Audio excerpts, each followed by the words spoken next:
Why, hello there YouTube and welcome to a Who review. I am Davros and I'm a Whovian, and today I review Doctor Who, The Rebel Flesh and The Almost People.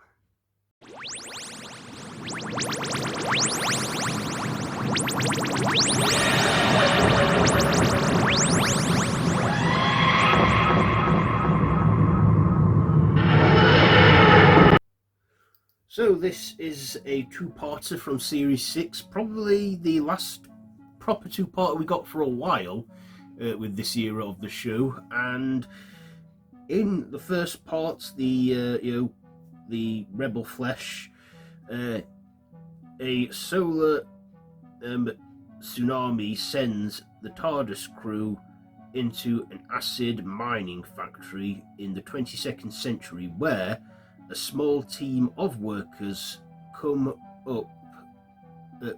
under attack from their doppelgangers.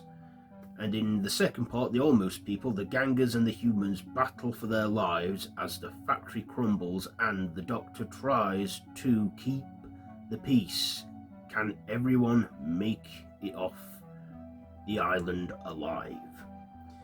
So those are the stories there from both of them. What did I like about this? Well, Matt Smith was on game, Karen Gillan, Arthur Darvil, spot on as the trio that we all loved and miss. So yeah, I liked our three leads in this. I also liked the side characters we got for this one too, and the gangers, or the doppelgangers, which were like copies of the workers that went into like dangerous situations and were disposable.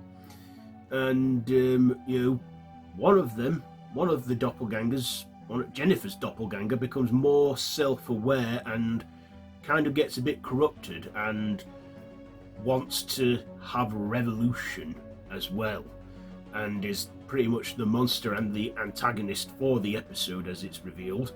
Also, the Doctor accidentally gets himself doppelgangered. After losing his boots, he puts on some new boots, and we get a doppelganger Doctor, which is on the cliffhanger. But we soon find out that this ganger Doctor is on their side. He's cool and everything, and we see Matt Smith have a bit of a fun dual role in that episode as the Doctor, cross banters with himself and stuff, quoting that bow ties are and always will be cool. Then they switch boots, of course, for trust things and that. Yeah, the TARDIS also takes a bit of a back seat, but then, in the second part towards the end, the TARDIS does come through for them, through the acid and that, because the TARDIS is indestructible. So, not like, a big supporting role like in the previous story, The Doctor's Wife. But yeah, we do see the TARDIS in this. And we see, the gangers as well become self-aware, but just want to live in peace and not have revolution or anything like that. And of course, one of the workers does die, but his ganger takes his place and,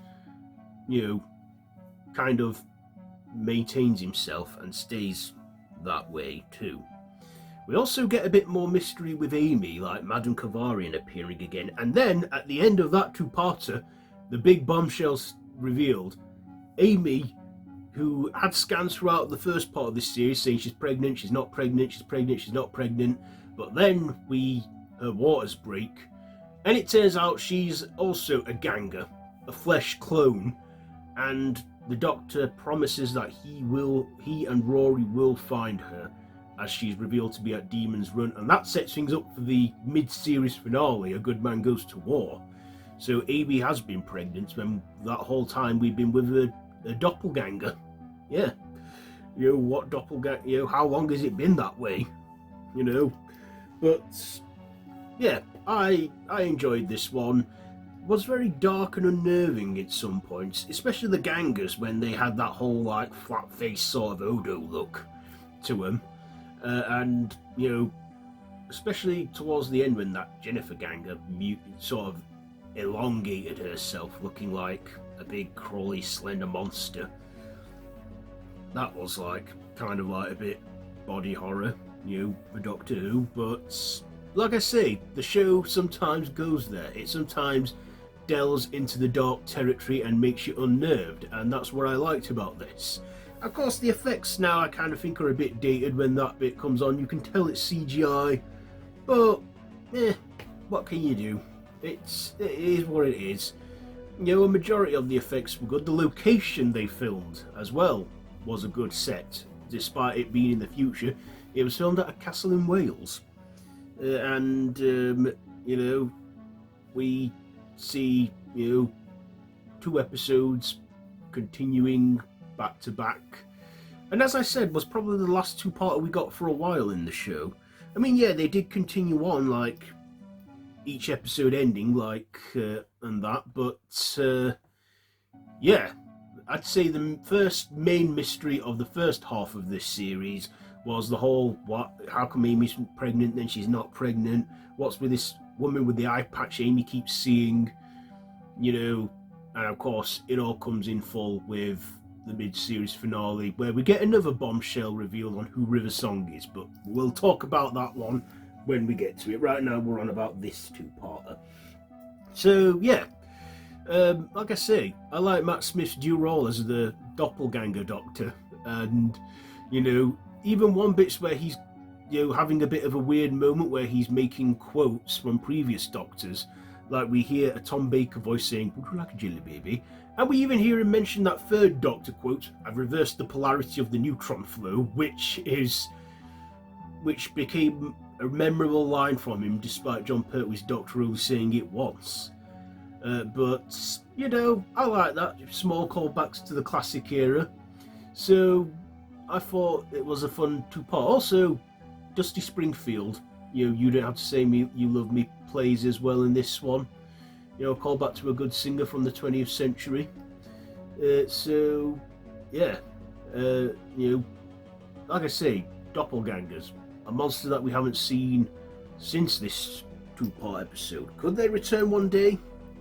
Never say never. So, ratings. I will give the performances a 9, the writing an 8, the visuals an 8, and my personal, I'll give it an 8. So not a bad one at all. I thought it was alright. So yeah, what did you think to this one? Let me know down in the comments below. Have you seen it? If you like this video, be sure to give it a big thumbs up, share with your friends, and feel free to subscribe to the channel if you haven't already, and to hit that notification bell. All of my social media links are linked down below in the description, so feel free to check all that out. So yeah, I've been Davros the Whovian, and this has been a Who Review. So, until next time, run for your life.